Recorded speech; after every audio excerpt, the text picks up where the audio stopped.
I realize we're all hopped up on sugars this morning.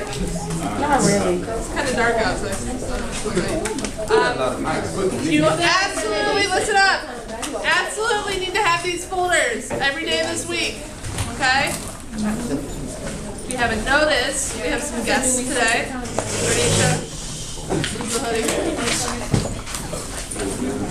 We have Mr. H3P Larimer. Did I say that right? Good morning. Oh, sorry, Jeremy Smart. This is Mr. Larimer to you, right? He is a graduate student at the Case Western Reserve University School of Medicine, right? So he's going to be talking to you, introducing you to neurology today, and I expect utter, absolute fabulousness out of each and every one of you, as usual. Hi guys. Hi. You guys are sharp. Thank you. That's impressive. So I'm going to talk to you about the nervous system today. First of all, I want you to raise your hands and tell me, just shout out things you think the nervous system might do. What do you think the nervous system might do? Control your nerves. Control your nerves. What's that good for? When you touch something, if it's hot. Yeah, perfect. Your reflexes. Reflex is awesome. Anybody else?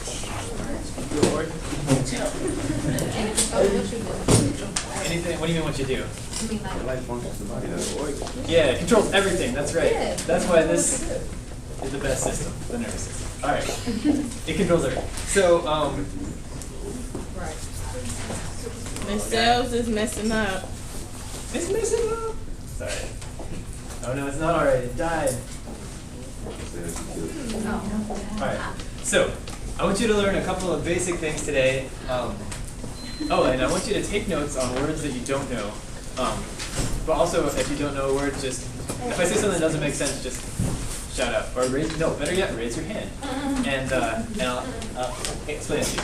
And this slide's going to keep showing up, so you don't need to write it down. But these are the things I want you to get out of today. I want you to understand that the nervous system has two big parts, and that there's a part up here that's in your head called the central nervous system, and it's got all sorts of little specialized parts. And then there's a part, everything below your neck is called the peripheral nervous system, and it does everything that you can see. It moves your arms, it senses the environment around you.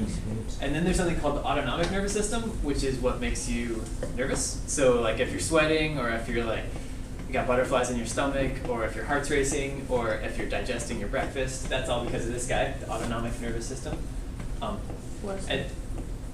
Someone ask a question? No. All right, no questions yet. All right. And then I'm going to tell you what the nervous system is made out of. It's made out of these little special cells, and I'm going to tell you about the parts of those cells, and then I'm going to tell you how those cells talk to each other. All right. So this is a picture of if you melted all the boring organs off of a body and the skin and the muscles, this is what you'd end up with, and this is your nervous system. So up here at the top, that's your brain. And then this is your spinal cord. Do you guys know of anything that goes wrong with the spinal cord? I want to make sure that you know of diseases throughout this. So what kind of diseases do you know that can affect this guy up here, the brain? Cancer. Awesome. Cancer, also awesome. Anything else? Parkinson's. Parkinson's, awesome. Anything else? Awesome. So what's that? Somebody say Alzheimer's. Is Alzheimer's on them? Yeah. You said it. We got Alzheimer's, we got Parkinson's, we got cancer, we got autism, awesome. Anything else? The syndromes. All sorts of weird syndromes. That's right. All right. And then this is your spinal cord. What can happen to this? Scoliosis. Scoliosis is, when you curve your spine and it can pinch your spinal cord. It can break. It can break. Perfect. Paralysis. So if you don't have your spinal cord, then this guy up here can't talk to all these little yellow nerves, which control your muscles, and you get paralyzed, like famous paralyzed people. You guys know anybody famous who had a Perfect. Awesome. Do you guys know he came to Cleveland to get fixed up with a pacemaker for his breathing? Did you work on them? No. But I met the guy who did, and he seemed really nice. So he told me that he came. I didn't know he came. And also, and then these little yellow guys are all connected to your spinal cord, and what they do is they talk to your muscles. So they control every movement you make. So everything that you can see that your body does is controlled by these little yellow peripheral nerves. And also everything that you feel and touch and can sense, like when you close your eyes and you can still tell that you're standing, or you can tell, I'll get to that. That part's really cool, actually. It's my favorite part. All right, so that's your nervous system. And I'm going to start out with what's called the central nervous system, which is the part in blue here. And it is just your brain and your spinal cord. You guys got that? Brain and spinal cord. All right, so this is what a brain and spinal cord looks like if you actually pull one out of a person. This person's dead. Yep. You can't pull these out in your friends. So this part is the brain, and then this long part is the spinal cord, and these little wispy things are all of your nerves that control all your organs. That look nasty. Cool. It doesn't look nasty. It's beautiful. Alright, so if you look at your nervous system, I'm going to make this big diagram so you can kind of have a flavor for all the parts of your nervous system. So we're going to start with the central nervous system, which is the brain and spinal cord. Alright, so if you could look through someone's head, I should have put up. If you could look through someone's head, this is kind of where the brain would sit. So your spinal cord actually starts right about where your ear is. So your head comes down lower than that, and you might think that's part of your brain, but it's not. So if you go right in your ear, that's already the beginning. This is the beginning of your spinal cord. So most of your brain is kind of above your eyes. Good to know. Look out for that part. That's important. All right, and most every animal has a brain. Yeah, mouse brains aren't too big. It's a little embarrassing. And so there are a couple things that you can see when you look at the brains of lots of different animals. So humans are right here, and we're pretty big, but we're not as big as dolphins or elephants. Or the biggest brain is whales, because your brain size pretty much goes with your body size. As you get bigger, you get more brain. So if your friend is bigger than you, he's probably got more brain than you. But it doesn't matter. The cool thing about brains is that the size doesn't matter. So, yeah, I'm sorry. You're just a fact. So if you look at these brains, the most important thing is how wrinkly it is. Because the reason your brain is wrinkly and you guys can't really see it, but the cat's brain is not very wrinkly and the mouse brain is totally smooth. And the wrinkles are, the surface of your brain is the part that does most of your thinking, your really cool stuff like talking and figuring stuff out, and really cool stuff like physics. That's in the outside part, which is called the cortex. So the reason that our brains are wrinklier and dolphin brains are wrinklier is that the more wrinkles you have, the more space you have to do those kind of thoughts. So if you took a big piece of paper, like a big piece of newspaper, and it was totally flat, you wouldn't have very much surface you'd have to have a really big head to squeeze all that surface in. So the reason that it's so wrinkly is that you take that piece of newspaper and you ball it up into a little ball, so you have the same amount of surface, but it fits in your head. It's important that it fits in your head. All right, and there are all sorts of nervous systems. So we have what's called cephalization, which means that we keep most of our brain inside of our head, and then littler parts of it are outside of the head. But there are lots of animals. This is a really cool animal. This is a sponge. If you looked at this, you wouldn't think it's like thinking about stuff and planning its day, talking to its friends. And it probably isn't, but it does have a nervous system. This blue stuff is supposed to be all the neurons in it. So it has a nervous system, but obviously doesn't have a brain.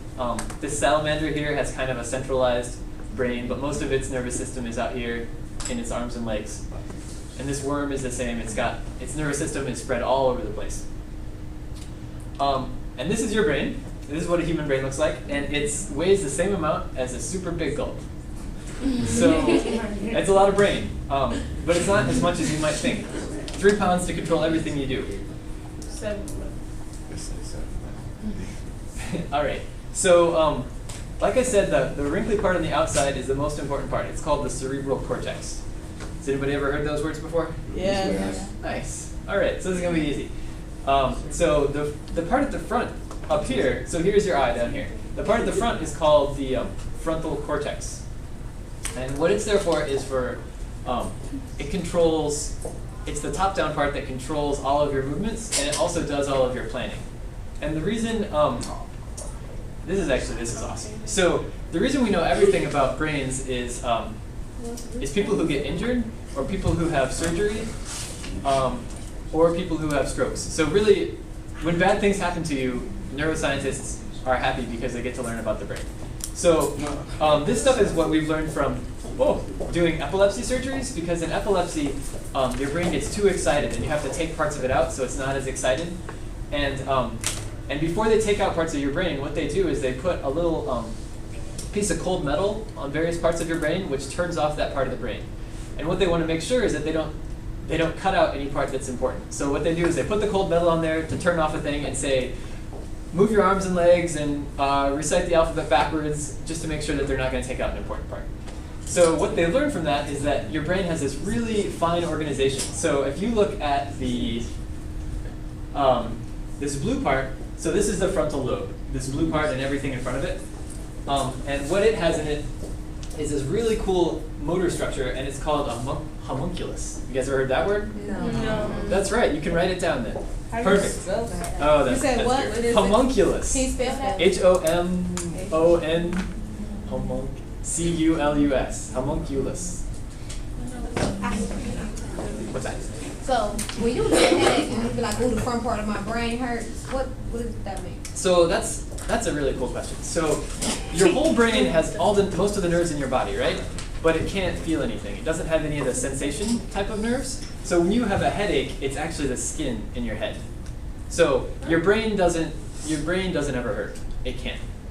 So when you get a spinal cord injury, if you could injure someone's spinal cord without hurting their skin on the way, they wouldn't feel it.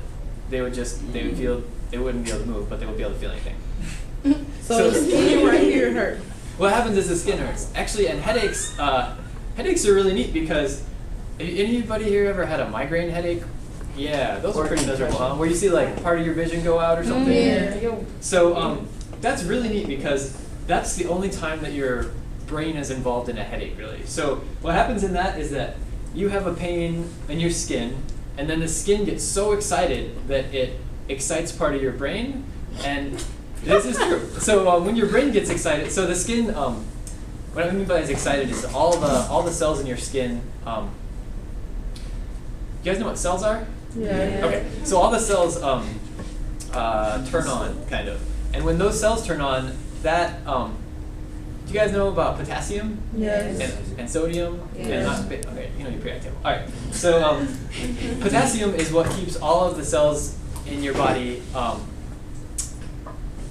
at the right amount of excitability. So if you increase potassium, if you shot potassium into someone's head, all right, here you go. In lethal injection, you're shooting potassium into someone's body and it kills them.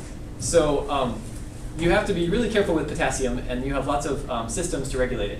But what happens with a migraine is that the cells in your skin get really excited, and they release a whole lot of potassium, which then excites the cells in your brain, and your brain just turns on in a slowly spreading fashion. So the front part of your brain turns on, and then it moves slowly back. And so there's a really famous neuroscientist who mapped this, and there's something called a scotoma. You have a black spot. You have a black spot when you have a headache, and it moves really slowly. I don't know if you ever noticed it.